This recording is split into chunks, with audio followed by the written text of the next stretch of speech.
Hi అండి. Welcome back to my channel Yashasri world. ఈరోజు స్వామివారికి నేను పూజనైతే ఈ విధంగా చేసుకున్నానండి. నా వెంకటేశ్వర స్వామివారికి లక్ష్మీ అమ్మవారికి వచ్చేసి కుంకుమార్చన కూడా చేసుకున్నాను. నా పూజ అయితే ఈరోజు ఈ విధంగా జరిగింది. ఎంత బాగున్నా బాగోకున్నా సరే స్వామివారిని పూజించకపోతే ఆ రోజంతా ఏదోలా ఉంటుందండి. నాకు బాగోకపోయినా సరే మా ఇంట్లో ఇష్యూ అయినా సరే ఆ రోజు దీపారాధన చేస్తుంది. నాకు ఈ మధ్యనైతే క్లైమేట్ మారడం వల్ల ఏమో తెలియదు కానీ చాలా సిక్ అయిందండి.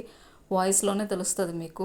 అంత సిక్ అయినా సరే నేను దేవుడికి మాత్రం పూజ చేసుకోవడం మానను. ఎందుకంటే ఆ చేసుకోవడం వల్లే నాకు చాలా బాగుందండి. 2 ఇయర్స్ నుంచి చేసుకుంటున్నాను. 2 ఇయర్స్ నుంచి కూడా నాకు చాలా బాగుంది పూజ చేసుకోవడం వల్ల. ఈరోజు టిఫిన్ వచ్చేసి పల్లీల చట్నీ, పల్లీలు కొబ్బరి చట్నీ చేశానండి.